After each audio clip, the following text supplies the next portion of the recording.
All right, everyone. Welcome to our webinar here today, where we are going to present a new report on locally led adaptation.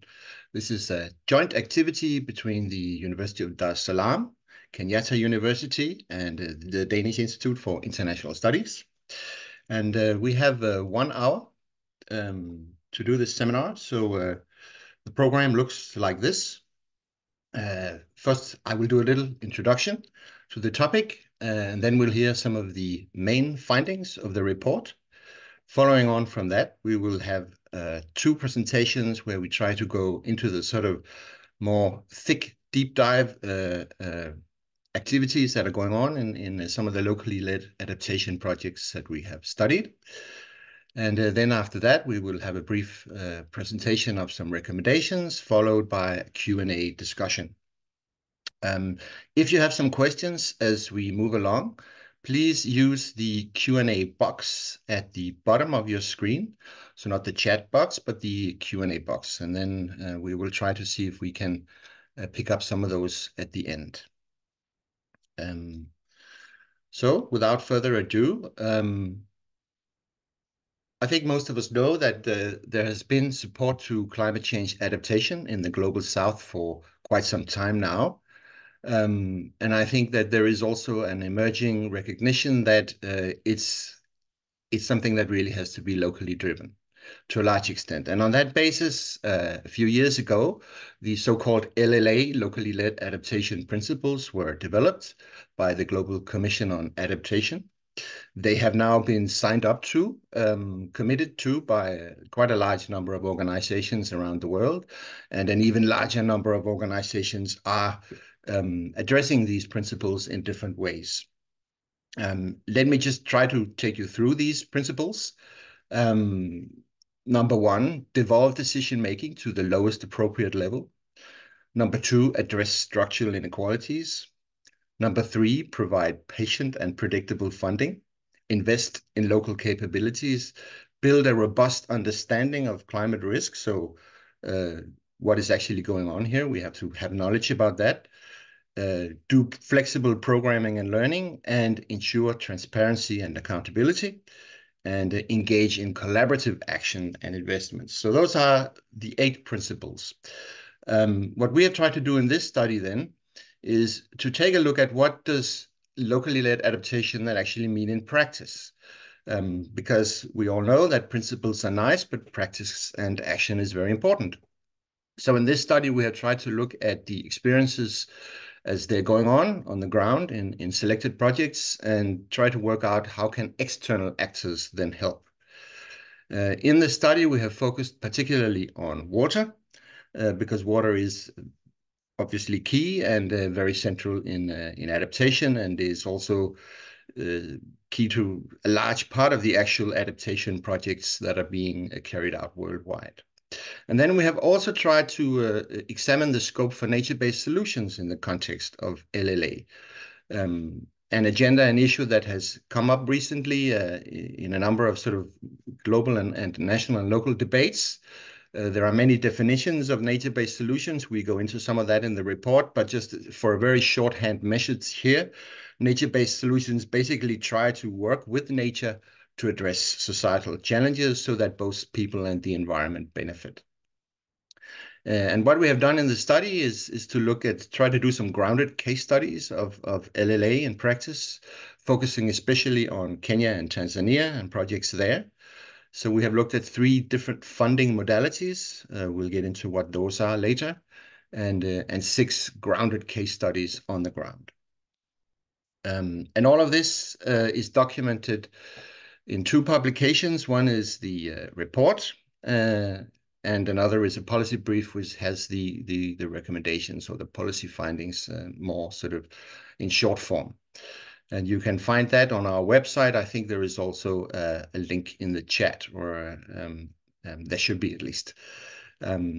Briefly about the team, I'll introduce the team as we go along, but you can see them here on the right, a team from Kenyatta University, from Dar es Salaam University, and from DIIS. Unfortunately, today, Judith Mulva from Kenyatta University cannot be with us for personal reasons, so So Claire is acting as stand-in for her presentation.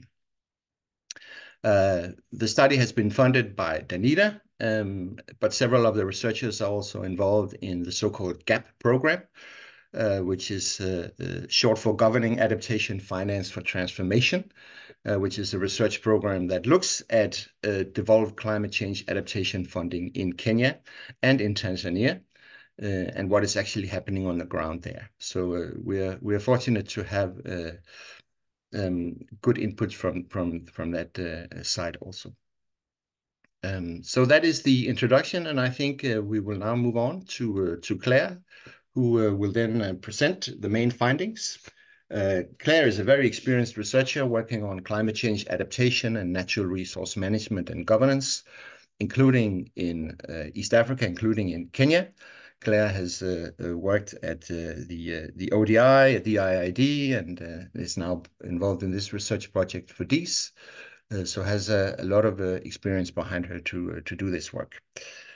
So Claire, while you get your presentation ready, can I hand over to you, please?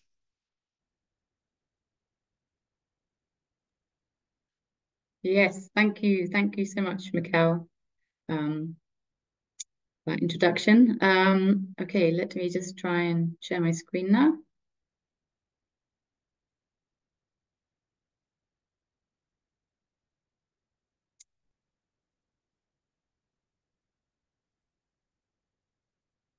All right.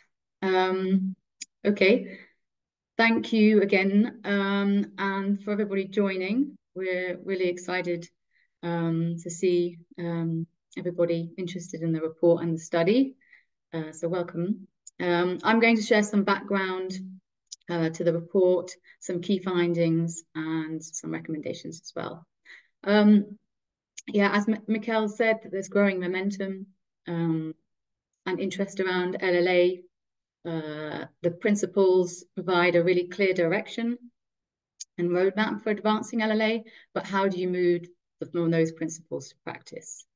So the idea behind the study was really to shed light on some of the approaches we're seeing currently in action. So why LLA and water for this study? So water and climate change, they're inextricably linked. People directly experience climate change through water, for example, through the increasing frequency and severity of droughts and floods, often with the most vulnerable disproportionately affected. Water is also a priority sector for adaptation. It's a top priority as well in many countries, NDCs and national adaptation plans as well. Apart from adaptation, almost half of global adaptation finance is allocated to water and the wastewater sector. However, most of this funding is dominated by large infrastructure for water resources development and urban water, with rural water receiving only a fraction. We did notice that when people are given the chance and opportunity over adaptation finance, communities prioritize water adaptation interventions, especially in the drylands. So we're seeing these kinds of interventions gain in prominence due to the critical role of water security. And although we're focusing on water, we're not saying that we should think in silos, and we recognize that multi-sectoral collaboration is needed for adaptation and for LLA.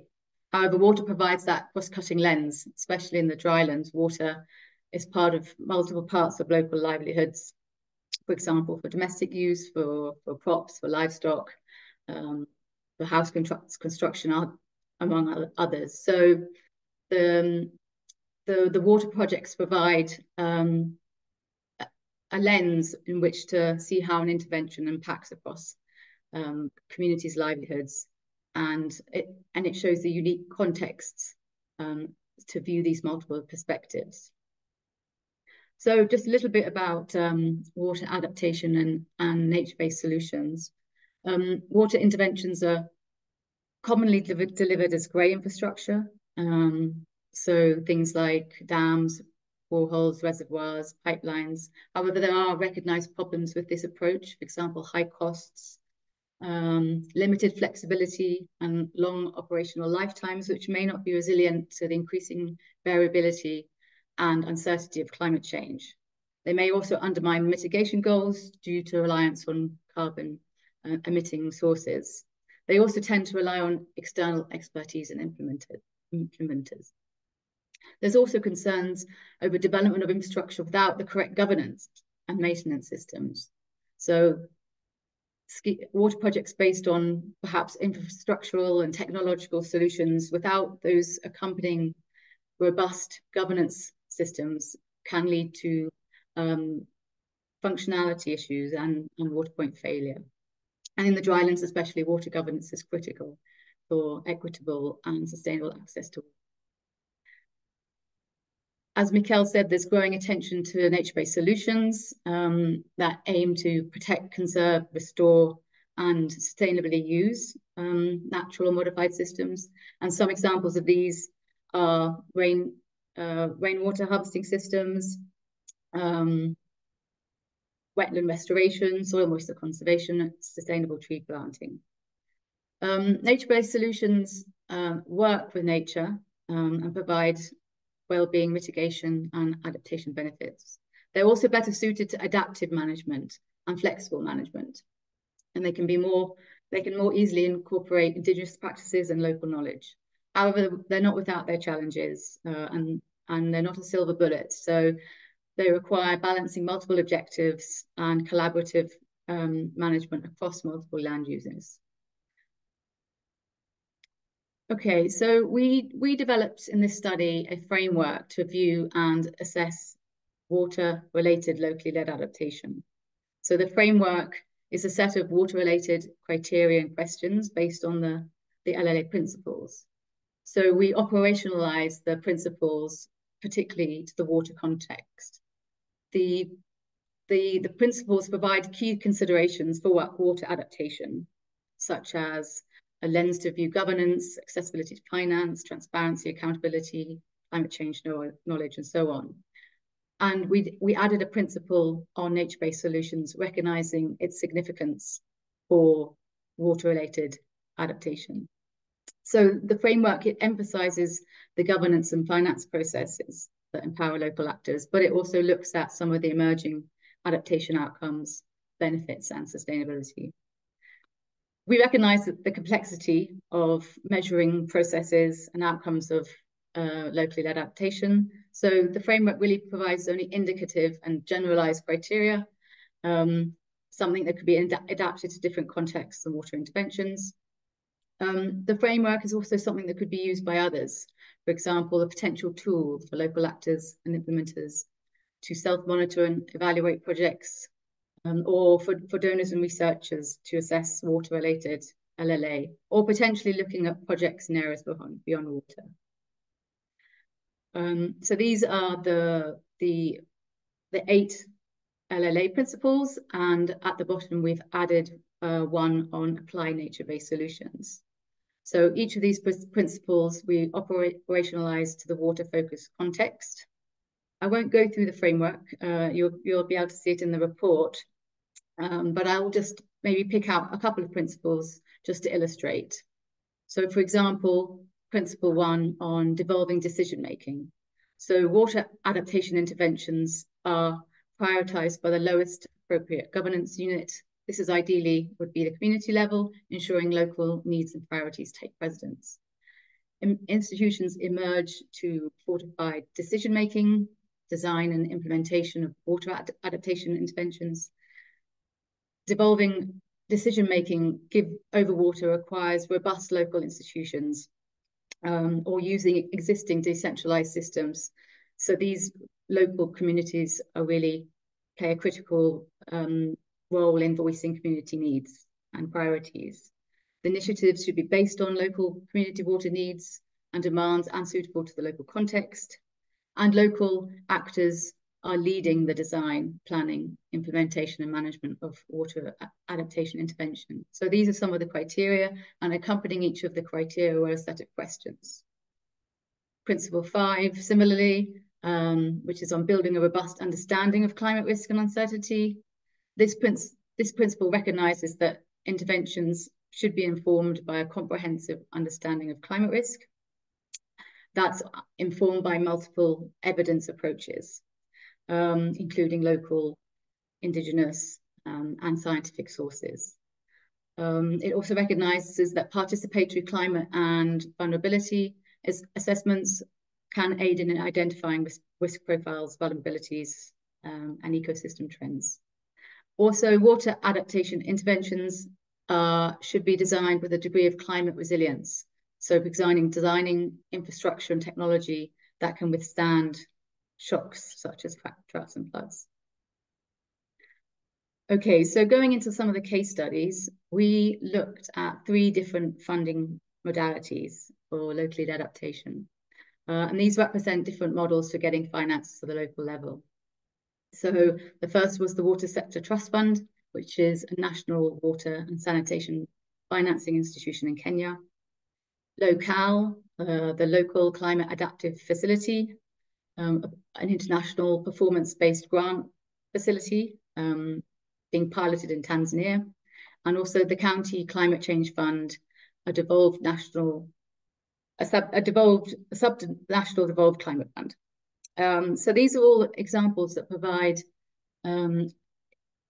examples of adaptation related to water, even if they're not labelled as such, but they do give decision making to the local level, and they provide good case studies for us to test our framework. So the findings from each of the case studies, they were scored and evaluated using the LA principles and our assessment framework.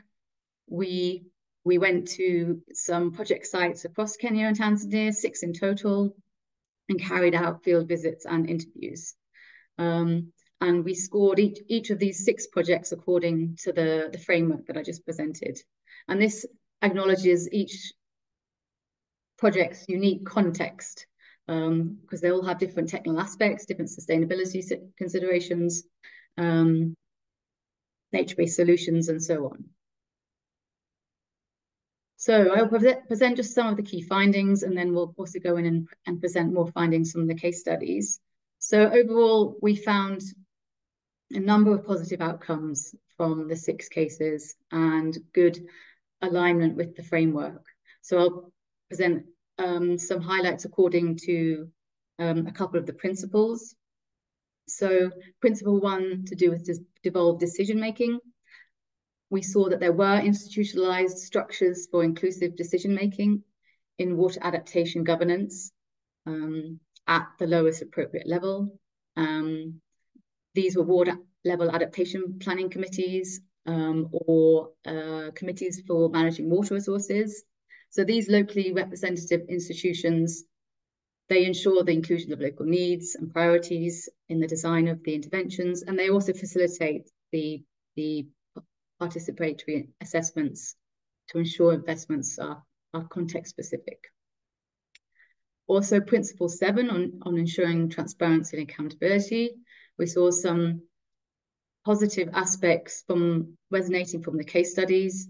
The local level institutions had established mechanisms for ensuring transparency and accountability.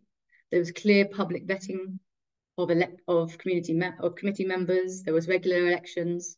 They received training in transparency and accountability as part of local governance strengthening. And most of the local level committees had access to information about funding and distribution across activities for the water interventions.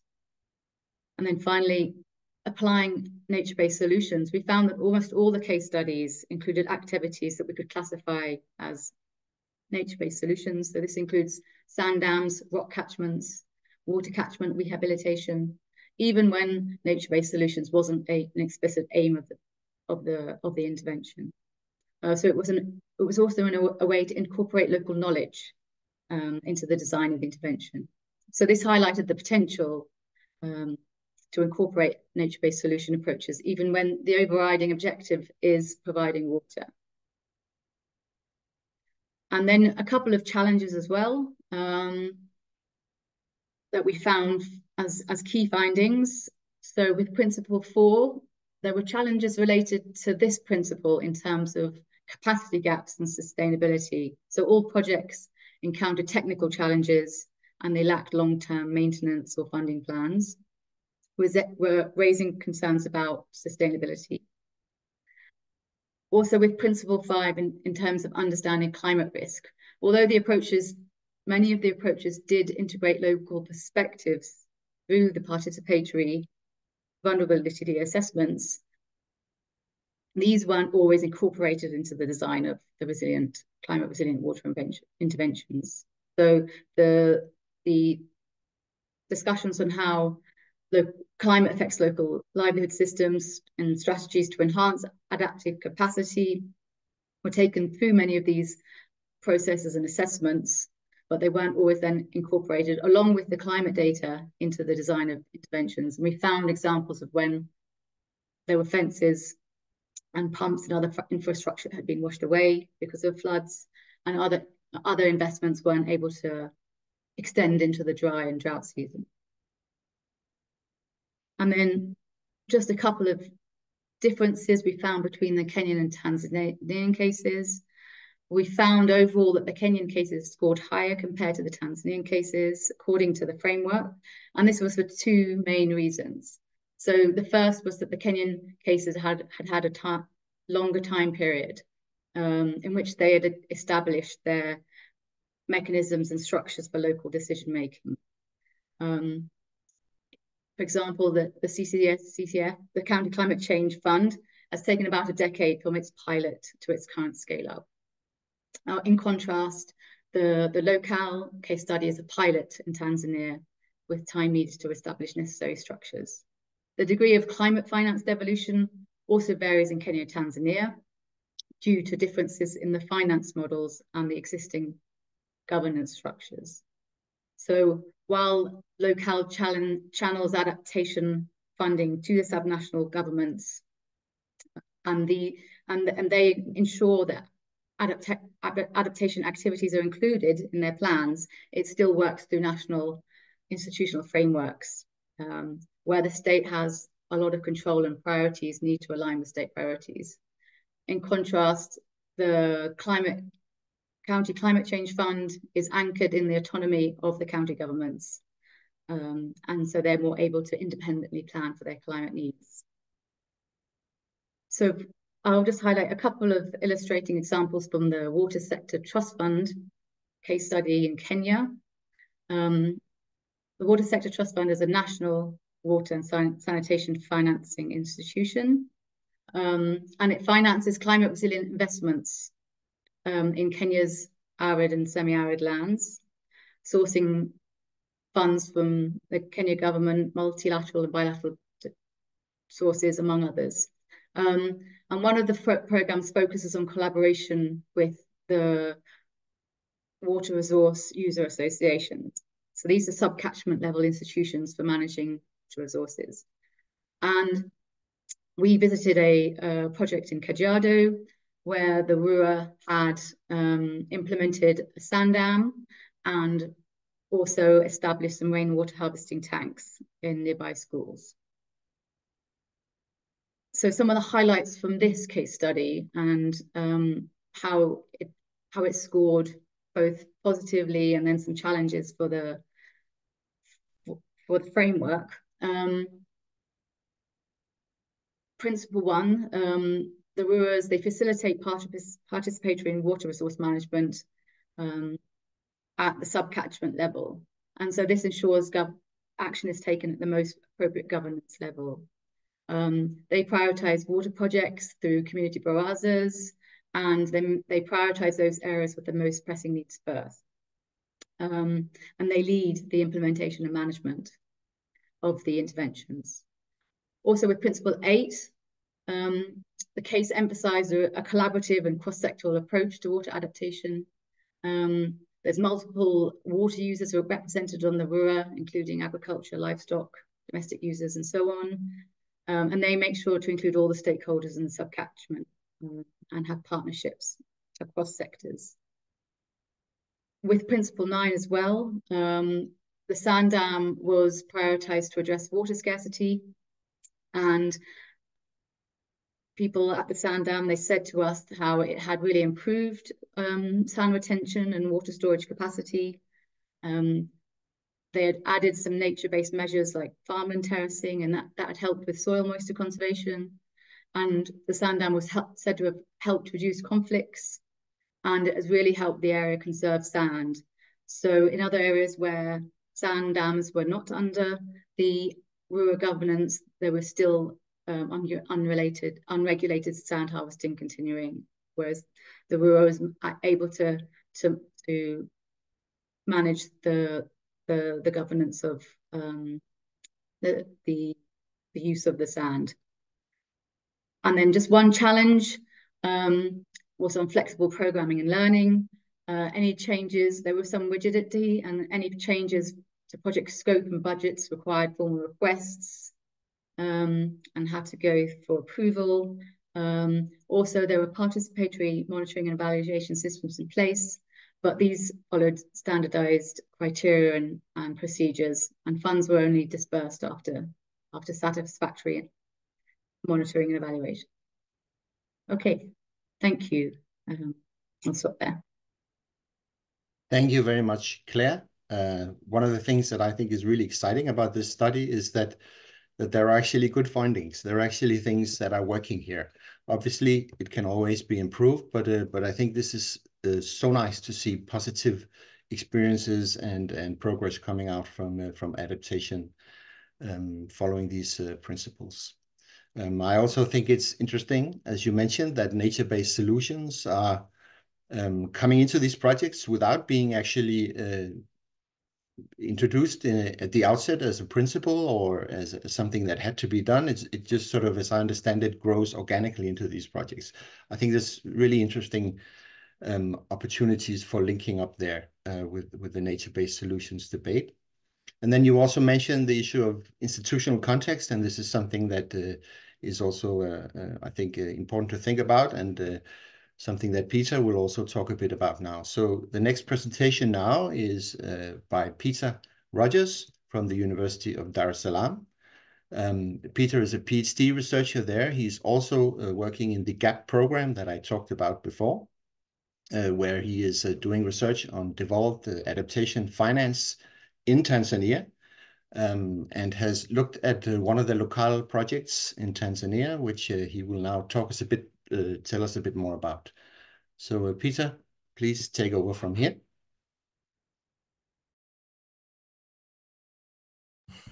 Thank you very much, Mikkel.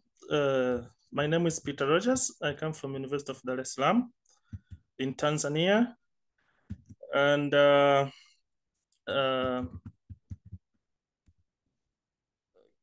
my slides. Okay.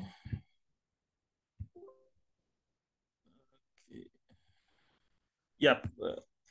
Yeah, now I'm presenting to you on local mechanism, as Claire has said, that Kenya and Tanzania, they have different mechanisms on financing climate change adaptations into local communities.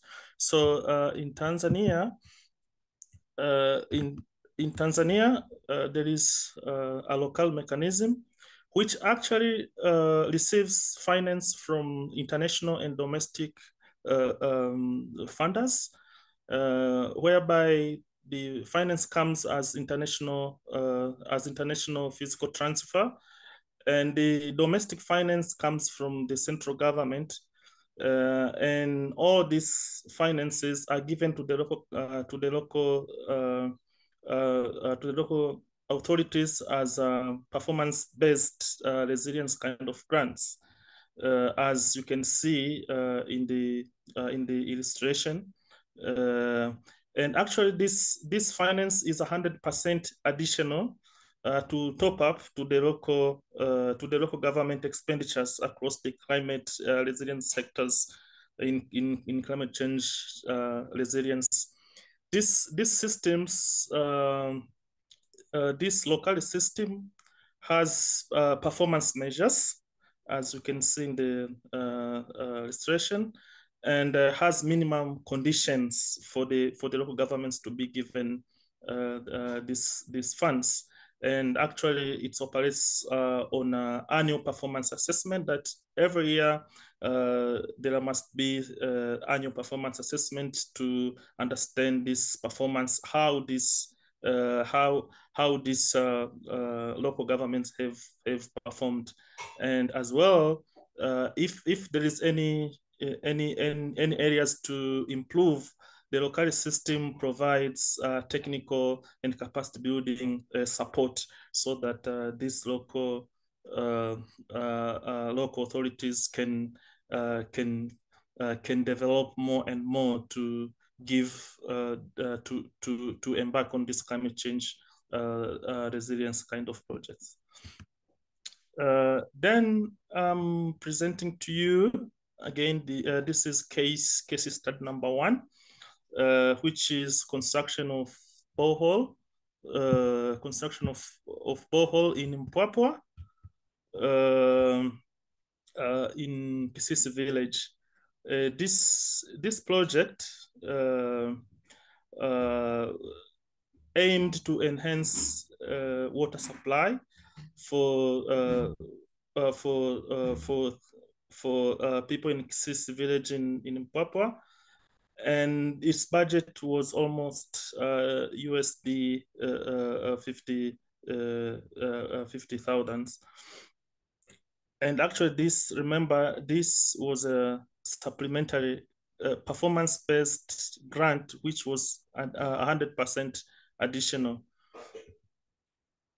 Then we scored these projects as Claire said before, and this project received some scores, and the top mark was 3. Actually, it was in principle number 1 and principle number 7. As you can see, the strong principles about the project, as I've just said, is principle number 1, which is devolving decision making to the lowest communities, which actually the community identified the water projects during the village meeting, which actually these are regularly meeting which are there which are managed by the local government authorities themselves. So people goes there and list their priorities so that the local government can perform for them. So at Kisese village, the local communities, they identified the water projects. And why this principle looked as one of the strongest principles in Kisese village in Mpwapwa? This is because it took a process that gave community a degree of the devolution, that this community, they are just involved in the decision making in choosing the water project itself, that this water project was their need.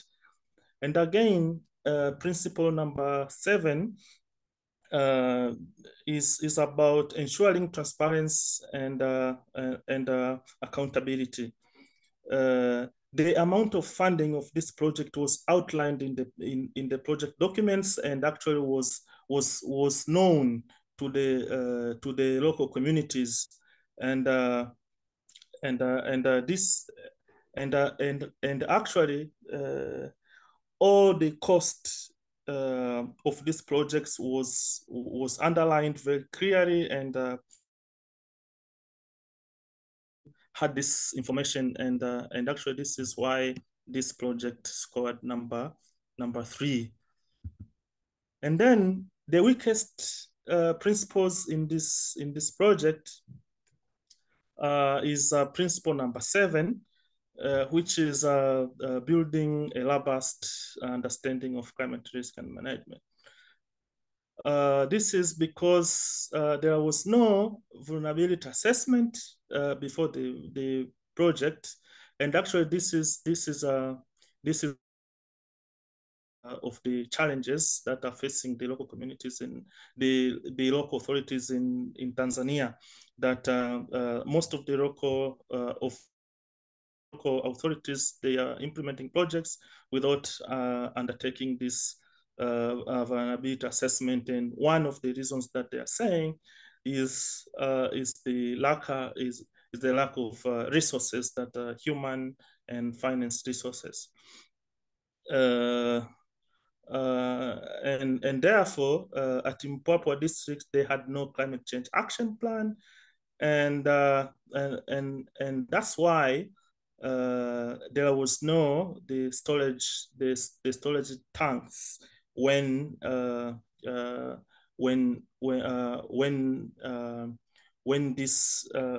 amount of water in the ground when there would be a shortage of water on the ground and actually during the long dry spells.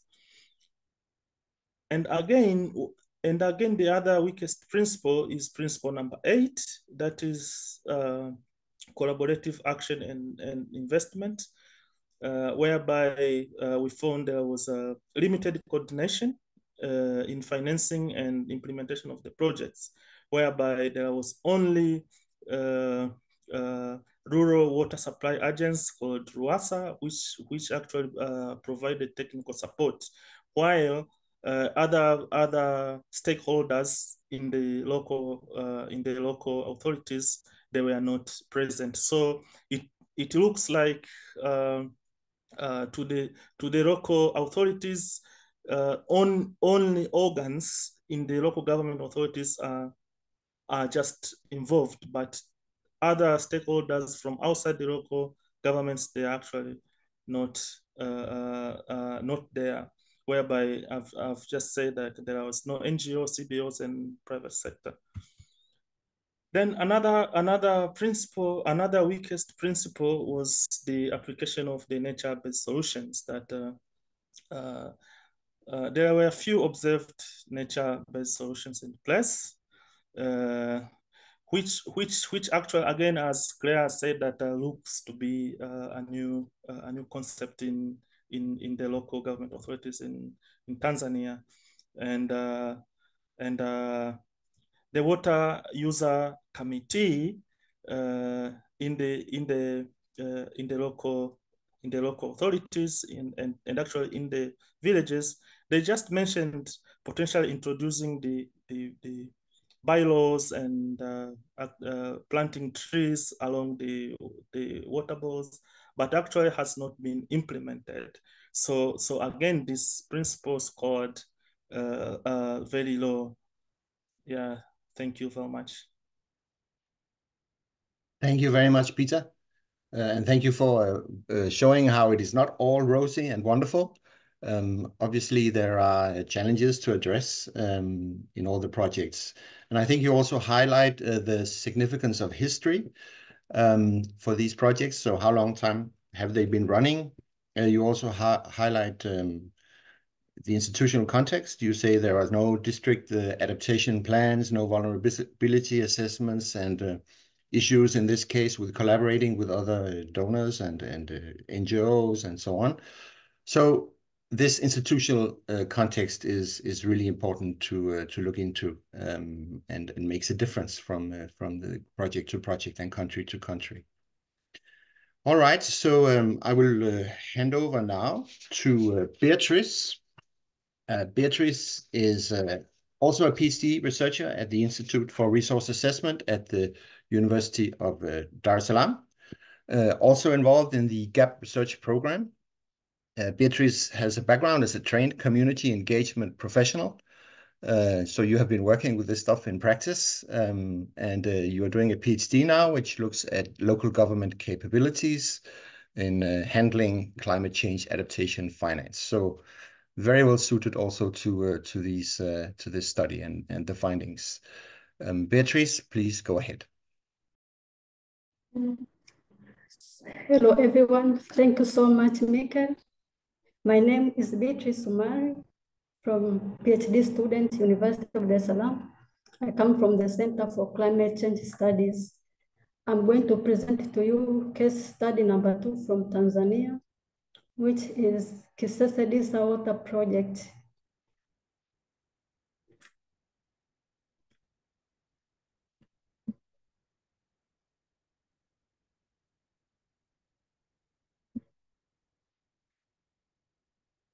The project itself is known as rehabilitation of Kisese Dissa water catchment area. Give you a brief background of the project, as Kisese Dissa is one of the villages in Kondoa district, Dodoma region in Tanzania. Renowned for its arid conditions, Kondoa district grapples with the adverse effects of climate change. The impacts include low and unreliable rainfall, leading to prolonged drought, causing low crops and livestock production. Drought in this area has caused massive livestock death due to lack of both pastures and water. For many years, the villagers have been getting its water supply from the water catchment located in the village forest. Initially, the water catchment produced enough water for the consumption, but due to climate change impacts, the water reduced significantly, leaving the village grappling with water scarcity challenges. To overcome these challenges, the villagers, with support from the district, planned to rehabilitate the catchment area. The project was funded by USTF through its local mechanism. The main objective of this project was to rehabilitate the water catchment area for increased water flow to the lower part of the village, with specific objectives being to rehabilitate the water catchment and to construct water supply structures, including the intake facility, domestic points, and cattle trough, and improving the existing water storage tanks. But under this specific objective, the project had main 5 activities, which includes rehabilitation and upgrade the water catchment, to rehabilitate the water storage tanks, which were 2, to construct 2 cattle troughs, and to lay out pipe networks to the lower part of the village, and to construct 7 water domestic points. Now here, this diagram shows how the project scored. I'll only talk about the principles which scored the highest, which is principle 9, which is scored 3, and the 2 principles, which is principle 2 and the principle 8, scored 1. I'll show you the reasons for principle 9 to score the highest, and also justification and the challenges for the other principles to score low. Principle 9 talks about nature-based solutions. In this project, we looked at how the project applied nature-based solutions in its construction. The project applied nature-based solution in the following ways. First, by improvement of water supply. This was done by increasing water infiltration and storage capacity by constructing a protective wall around the water catchment area with the purpose of preventing runoff and the loss of water, thereby ensuring a more reliable and sustainable water supply, but also enhancing water quality by implementing filtration measures to enhance water quality, by the action of putting a cover on top of the wall and installing nets at water penetration points to trap pollutants. The objective of doing all this was to reduce contamination and improve the general quality of water supply. But another point in addressing nature-based solutions was through reducing drought and vulnerability. This was done through enhancing natural water storage and the release mechanism. The approach was done by rehabilitating supply infrastructure and establishing new distribution points. The goal was to mitigate the impacts of drought by improving access to water resources and distribution systems. In this project, we have 2 principles which scored the lowest. And this is principle 2, which addresses the structural inequalities faced by marginalized groups. In this principle, we came across 2 challenges. First of one is the exclusionary nature of existing structures. Locals uses to implement its activities. These structures, while functional, do not inherently facilitate the inclusion of marginalized groups. This is because in Tanzania, the project planning starts at the village level through village meetings. These meetings often fail to incorporate the voices and perspective of marginalized groups such as the women, youth, and children, and other individuals. Another challenge was the prioritization dynamics, where priorities set within these meetings tend to reflect the interests and perspective of those who can attend meetings, regardless of gender, age, status, etc. Principle 8 talks about collaborative action and investment. In this project, we faced the following challenges. First of all, there was lack of holistic approach. For example, implementation of the project lacked a comprehensive and holistic approach that considers the needs of multiple stakeholders and users. This resulted to project not adequately address the diverse effects, range of challenges faced by various groups, leading to gaps in effectiveness and inclusivity. Another challenge was limited coordination. There was a noticeable lack of coordination in the implementation of the project, whereby financing was only done by a single entity, which is UNCDF through local, and technical support was only provided by one organization, which is RWASA. And lastly, we looked at this principle, which is author's edition, and this is a principle which is scored the highest in this project. And we looked at how it has addressed the nature-based solution, and it did it through these ways.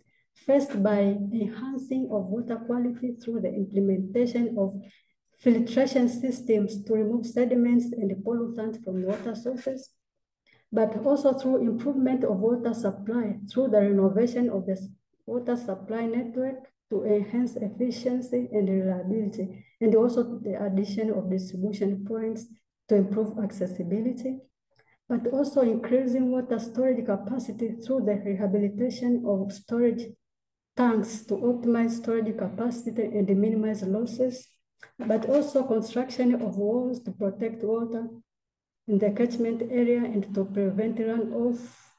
This was also a nature-based solution. And lastly, enhancement of water, natural water storage and vegetation management through the implementation of measures to optimize natural water storage capacity. These were all addressed in the project, and this is how they address the nature-based solutions. Thank you. Thank you very much, Beatrice. And thank you also for highlighting here the critical issue of involving marginalized groups and how difficult that can be.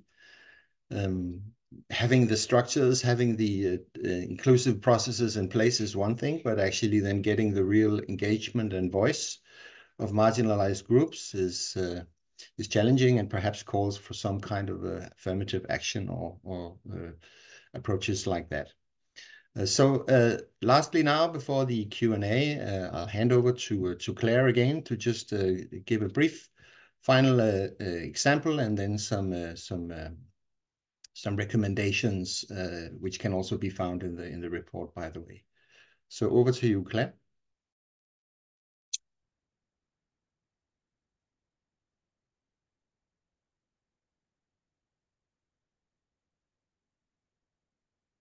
Okay, sorry. All right. Let me just share the screen again. Apologies. All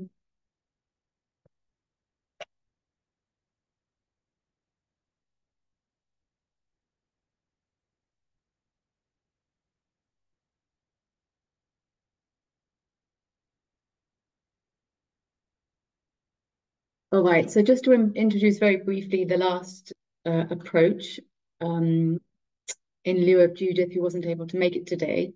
So the County Climate Change Fund is a mechanism that's been piloted in 5 counties in Kenya, and it's currently being scaled up under the FLOCA programme.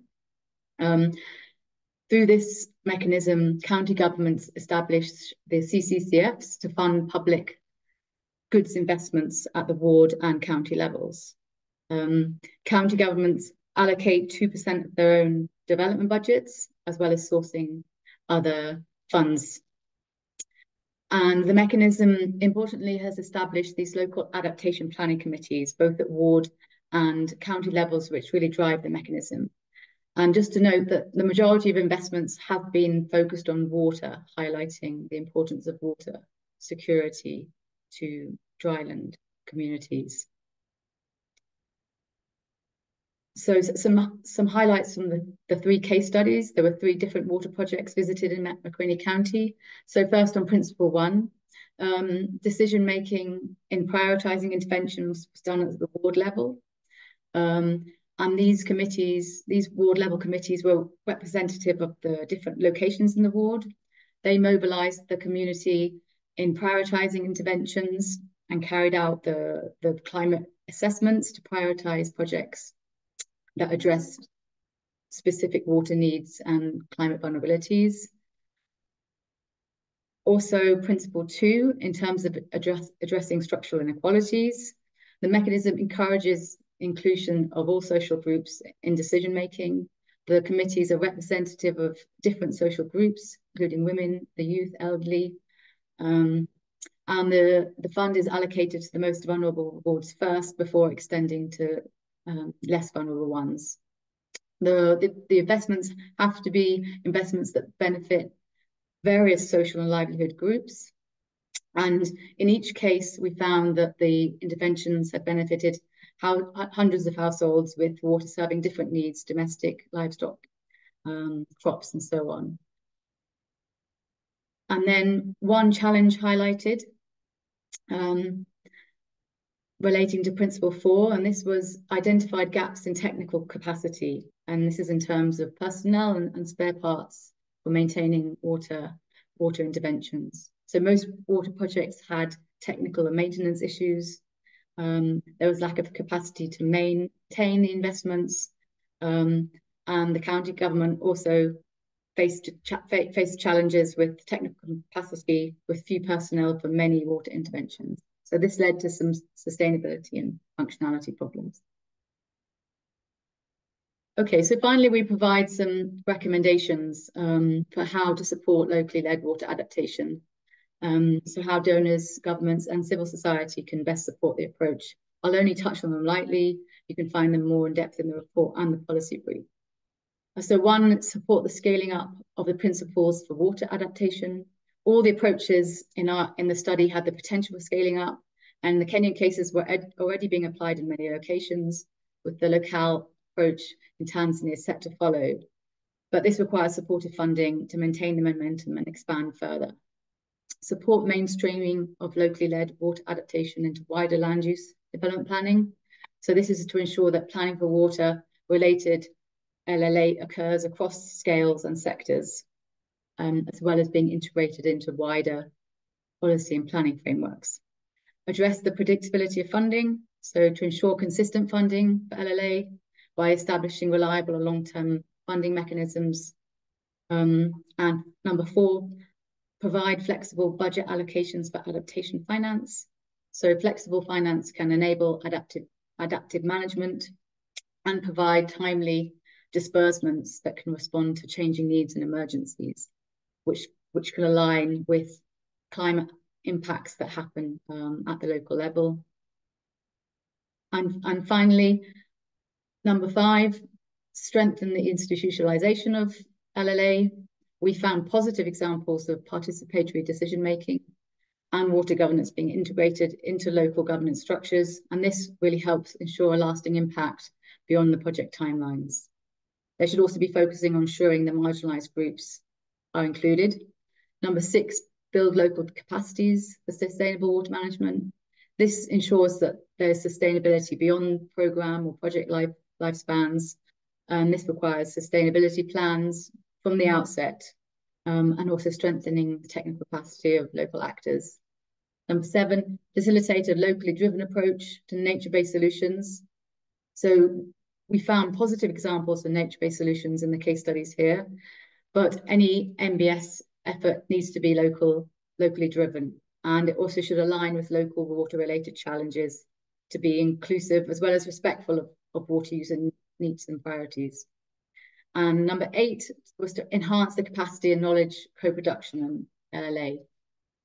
So we know that LLA and adaptation is a complex and knowledge-intensive task. So this emphasizes the importance of integrating local and technical knowledge for effective water adaptation, including multi-stakeholders, including communities, local government, technical experts, and so on. And I'll leave it there. Thank you. Okay, thank you very much for that, Claire.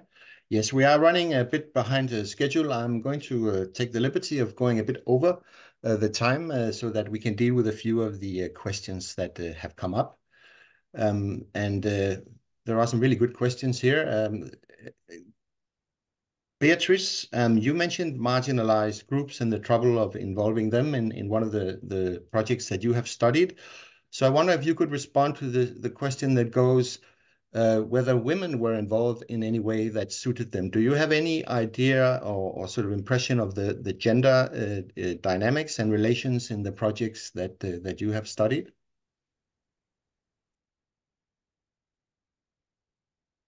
Thank you, Mikkel. That's quite an interesting question about, this is actually talking about the principle number 1, which talks about devolving decision-making to the most appropriate level. And what if we found in Tanzanian cases, that was one of the challenges, because we said local uses the existing government structures to implement the activities. And normally here, Tanzania is quite a centralized system where it operates a top-down system. And these projects, when they start at the local level, it starts with the village planning meetings. And through these meetings, they don't promote inclusion of women or youth. They only call meeting, and decisions are made by those who can attend, regardless of gender, regardless of age, regardless of disability status. So that is quite a challenge here. Thanks a lot. Peter, a question for you. Could you say a little bit about your impression of how the institutional context matters here? Because we did find differences between the two countries. So what is important to keep in mind in relation to that to the wider and maybe even the national setting for LLA?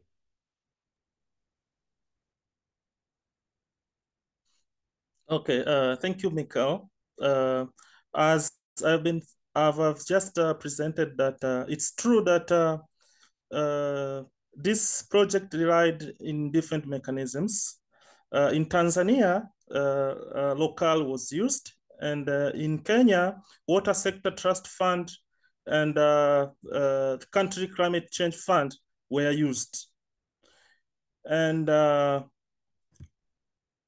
the outcomes of these projects depended in these mechanisms, whereby in the local in Tanzania depended on the centralized system that came with with some delays in procurement, and again which followed the government financial cycle system, and actually this was the performance-based climate kind of grants, which was 100% additional. So you can find all these 4 issues. They were directly proportional to the results of their projects. For example, these procure issues, the centralized system, it was not much efficient in making sure that all the procurement are done on time.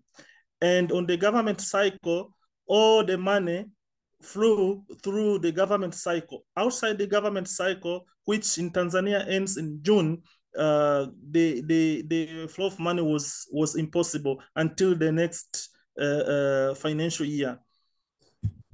While in Kenya,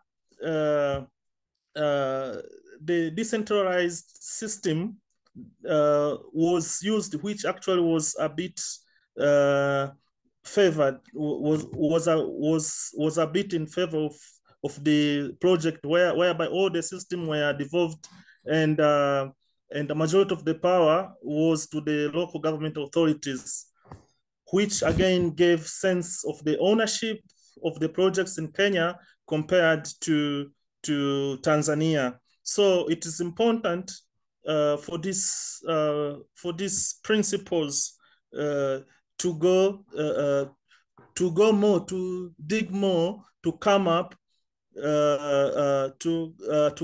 with the with actual better ways of doing from all these issues that I've just brought them up. Thank you, Mikkel. Thank you very much, Peter. All right. Then we have a question about nature-based solutions, and I will just briefly respond to that one. When we have emphasized this point in this study and in our findings, I think it's important to say that the internationally adopted IUCN nature-based solutions principles are, as the question also goes here, of course, their own framework. What we have simply been trying to look out for here is there something in these projects that is coming up naturally, and that can actually meet and align some of these overall principles that are now coming in on the nature-based solutions front. And obviously, there are some dilemmas there, because if you want something to be locally led and to be developed or developed by people themselves, then maybe you want to be a little bit careful about trying to introduce another global framework on top of it. But what we're trying to look for here is whether there are contact points and ways of sort of working with the nature-based solutions and locally led adaptation in connection to each other. And I think, as Peter presented, it depends also on how long projects have been going and the local context and situation. But as we saw in some of the other case studies, there seems to be some obvious opportunities for linking. Claire, we have a question which I suggest that maybe you could say a bit about. This is a question about what, a little bit maybe about how did we actually arrive at this scoring that we have made. So you have already presented that we had a list of different criteria that we tried to go through, but maybe you can say a little bit about the field work that was done in order to make these assessments. Yeah, thank you, Mikkel, and for the question. So in each of the case studies, we went to the field, and at the field sites, we spoke to different stakeholders. So we spoke usually to the committees managing the water projects. We spoke to women. We spoke to different livelihood users, for example, livestock and crop cultivators. And through the discussions, it was mostly a qualitative process where we gathered perspectives on the water project, depending on how far it had been, how far in the implementation and operational stage it was. So, for example, some had been in operation for a long time, so you could talk more about benefits. Others had just been implemented and were now being used. So through these discussions and conversations, then that's how we used the scoring from the framework. So the framework provided the criteria, which, as I said, a rough and generalized criteria to help us score the different case studies and try and compare them to each other, although recognizing that each has a very different context and financing and governance mechanisms behind it. But the scoring was just a way to be able to provide that alignment to the framework we developed. Thank you. And yes, and I think, I mean, ideally, the scoring would not be done by researchers from outside, but actually by communities, citizens, local government staff themselves. And we would suggest that the kind of matrix that we have developed, or the assessment chart, could perhaps be used by people when they get a proposal from somebody who wants to do a project, or when they develop their own proposals, to actually think a little about, so what we have been promised here, is it actually being fulfilled? And are there weak points here where we can pressure a little bit on our politicians and decision makers or the donors? So perhaps there are some ideas in this assessment framework that can be used for that kind of sort of locally led assessment of LLA projects. All right, so we are now 7 minutes over time, and I think our communication department will slap my wrist if we go any further. So we're going to end here, and thanks for all the additional questions. There isn't time for more. Please do look in the reports, in the policy brief, for answers to some of your questions, hopefully.